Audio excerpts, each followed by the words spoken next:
Hello everybody, Jordan here, the PH is silent. This week we're discussing the chaotic, neutral, and evil realms of Pandemonium and Carceri.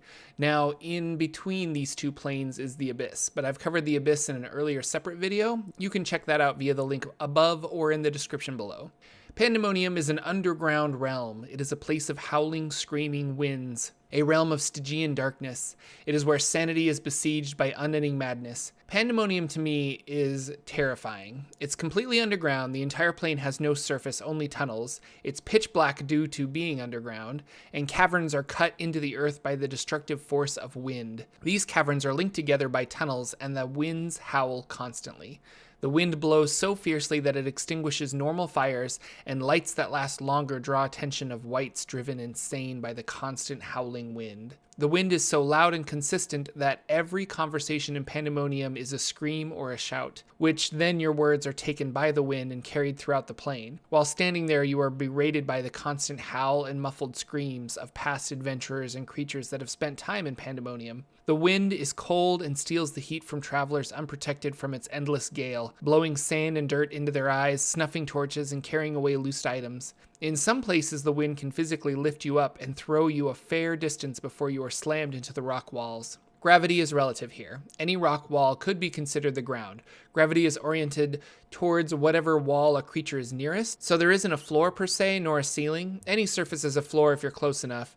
It truly is a place of madness, a great mass of rock riddled with tunnels with no natural inhabitants.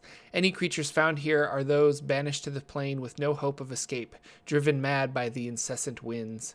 There are 4 layers on Pandemonium, and terrible windstorms can blow through them all. Pandesmos is the first layer and has the largest caverns, some big enough to hold entire nations.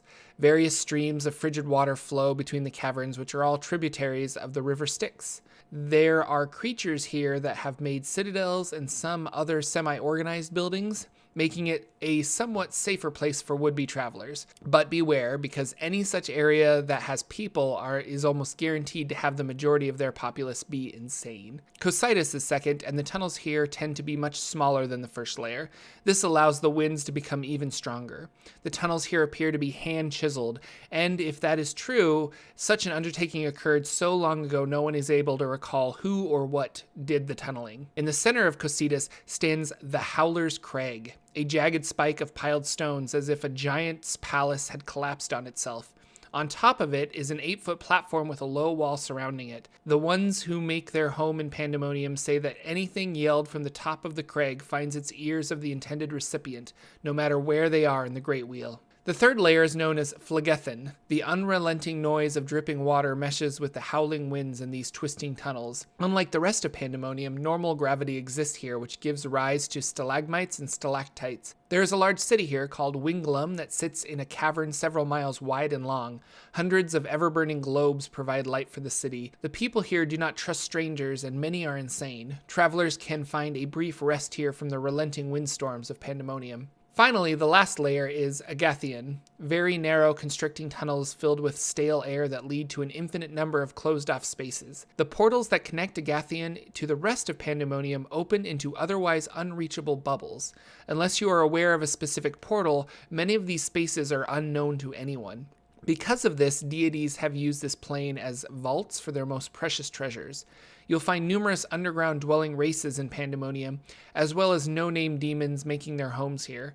Occasionally, a demon lord in exile will use Pandemonium as a hiding place, consolidating and rebuilding their power before returning to the Abyss. Up next, the Tartarian depths of Carceri, a plane of exile, a prison for the multiverse. Carceri appears the least overtly dangerous of the lower planes, but that first impression quickly disappears upon visiting. Unlike Pandemonium, the Abyss, or the Nine Hells, there are no seas of acid, biting cold, infernos of heat, or sulfuric atmospheres. However, this plane is a place of darkness and despair. A poison of the mind takes place here, where hatred runs like a deep, slow-moving river. It truly is a prison planet, where traitors and backstabbers go, or rather are banished. A prisoner in Carceri may only escape when he or she has become stronger than whatever imprisoned them there. Carceri is the land of exiles, the place where the outcasts, the overthrown, and the defeated fume and plot for the day when they'll return. Carceri is called the six-fold realm because it has 6 layers nested like little wooden dolls, one inside the other.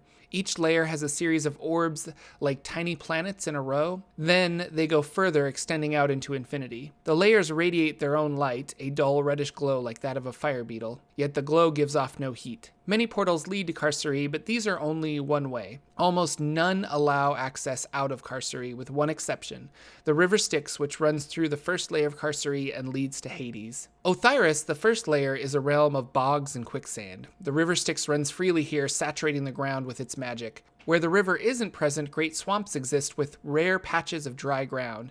The second layer is Cathirus, which is covered in a wretched jungle. The stench of decay fills the air, fueled by acidic secretions of the jungle plants. The air here deals 1d4 points of acid damage per minute. Minithus, the third layer, is filled with sand. Whipping up by the winds, it has a great destructive power, capable of stripping a creature down to its bones in a matter of hours. All who dwell here cover themselves in cloth garments to block out the stinging sand. Colothrius is the fourth layer, a mountainous region of rough, cruel peaks.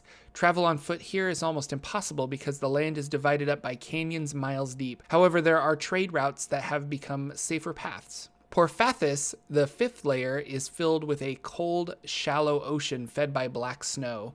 The snow and water are mildly acidic, dealing 1d6 acid damage every 10 minutes of exposure. Boats and other artificial structures don't last long here, but there are small islands scattered about this realm. Finally, Agathis, the coldest layer and the lowest, a sphere of black ice streaked with red. The air bites at adventurers. A large black citadel carved out of ice stands here, home to the greater deity Nerul, a Greyhawk deity of murder and death. And that's it for today. I think Pandemonium would be an excellent choice for a teleport spell gone awry. I'm looking forward to putting it in a game at some point as some kind of transit hub for planner travel. I love how chaotic and spooky it is. Stay tuned next week for Hades and Gehenna, and if you want the full package, check out my video on the Abyss. And that's it for now. I'll see you all next Wednesday.